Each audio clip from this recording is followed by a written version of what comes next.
एक गांव में मणिधर नाम का किसान अपनी पत्नी सरला के साथ रहता था। उसकी एक बेटी 15 साल की मायरा थी, जो काफी होशियार थी। किसान की मेहनत से जो आमदनी होती उससे बेटी की पढ़ाई और घर में ही खर्च हो जाती थी। एक वर्ष सूखा पड़ जाने की वजह से अब मणिधर के पास पैसे नहीं थे जिससे वह फसल की बुवाई कर सके। वह पत्नी सरला से बोला, इस साल सूखा पड़ जाने की वजह से फसल में भी नुकसान हो गया और जो बाजार में पैसे थे धीरे धीरे वह भी घर का खर्चा और बेटी के स्कूल फीस में खर्च हो गए। समझ नहीं आता कि फसल के बीज के लिए पैसे कहाँ से लाऊं। परेशान क्यों होते हो जी? ऊपर वाला कोई ना कोई रास्ता निकालेगा। क्यों ना हम साहूकार से कुछ पैसे कर्ज ले ले और फसल की बिक्री होने पर उनको वापस कर देंगे। सरला की बात से मणिधर सहमत हुआ और वह साहूकार के पास गया। सेठ जी, इस बार फसल में काफी नुकसान होने से बुवाई के बीज के लिए मेरे पास पैसे नहीं हैं, अतः आप मेरी कुछ मदद कर दे तो बहुत मेहरबानी होगी। मणिधर, तू सेठ धनीराम के पास आया है। सेठ धनीराम सबकी मदद करता है तो तेरी भी मदद करेगा। जितनी रकम चाहिए बोल, 4 टके के हिसाब से जब चाहे वापस कर देना। सेठ जी, 4 टके? देख भाई, मैं यहाँ फ्री फोकट का धर्म खाता नहीं चलाता। तुझे अगर रकम चाहिए तो 4 टके देने ही होंगे, नहीं तो जा यहाँ से। अब मणिधर के पास दूसरा कोई रास्ता नहीं था। वह सेठ से पैसे लिया और अपने फसल की बुवाई की और हमेशा की भांति अपनी फसल को जानवरों से बचाने के लिए रातों को भी निगरानी करता था। एक रात निगरानी के दरमियान एक जहरीले सर्प ने मणिधर को डस लिया और मौके पर ही मणिधर जमीन पर गिर पड़ा और सहायता न मिलने से उसकी मृत्यु हो गई। मणिधर के गुजर जाने के बाद मानो कुदरत का कहर बनकर उसके परिवार पर टूट पड़ा हो। बेटी मायरा और सरला दोनों बहुत दुखी और उदास रहने लगे और उधर खेतों की समय पर देखरेख न होने से इस वर्ष की फसल भी बर्बाद हो गई। सरला पर जिम्मेदारियों का बोझ बढ़ता ही चला जा रहा था। एक तरफ साहूकार का कर्ज तो दूसरी तरफ मायरा भी बड़ी हो चुकी थी। उसकी शादी की चिंता उसे खाए जा रही थी। ऐसे ही समय बीतता गया। एक दिन साहूकार आया और बोला, आज पूरे 2 साल हो गए पैसे उधार लिए हुए, अब तक तुम लोगों ने एक पाए भी वापस नहीं किया। अब तो मुझे मेरे पैसे चाहिए। सेठ की ऐसी बातें सुन सरला बहुत परेशान होती है और बोलती है, सेठ जी, मुझे कुछ दिन का और समय दे, मैं आपकी पूरी कर्ज चुका दूंगी। कहाँ से चुका दोगी? पैसे आसमान से बरसेंगे क्या? सरला, मैं तुम्हारी मजबूरी समझता हूँ, इसलिए तुम्हारी मदद करने मैं तुम्हारे पास आया हूँ। कैसी मदद सेठ जी?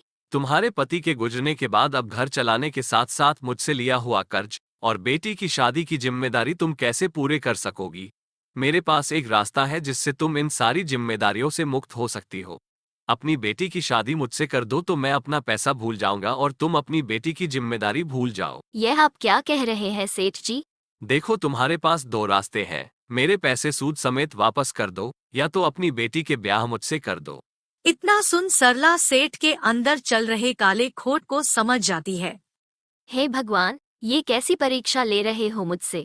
चलो, एक प्रस्ताव रखता हूँ तुम्हारे सामने, हो सकता है भगवान तुम्हारी मदद कर दे। एक थैली में 2 कंकड़ रखता हूँ, एक काला और दूसरा सफेद। थैले से तुम्हारी बेटी को एक कंकड़ निकालनी होगी। अगर वो सफेद कंकड़ निकालती है तो तुम्हारा कर्ज माफ कर दूंगा, और यदि काली कंकड़ निकालती है तो तुम्हारी बेटी को मुझसे शादी करनी होगी, और यदि कंकड़ निकालने से वह मना करती है तो तुम लोग को ये गांव छोड़कर जाना होगा। सेठ की ये प्रस्ताव सुनते ही बेटी मायरा सेठ की सारी चालाकी समझ जाती है। मुझे आपका प्रस्ताव मंजूर है, लेकिन मुझे एक दिन का समय दीजिए। मैं चाहती हूँ कि इस प्रस्ताव का निर्णय पंच के सामने हो। इतना सुन सेठ हामी में सिर हिलाया और चला गया। सेठ के जाने के बाद सरला बोली, बेटी, यह क्या किया तुमने? उसका कपट भरा प्रस्ताव तुमने स्वीकार कर लिया। माँ, इसके अलावा हमारे पास कोई रास्ता भी तो नहीं था, और अगर हम समस्या से भागेंगे तो समस्या और बढ़ेगी।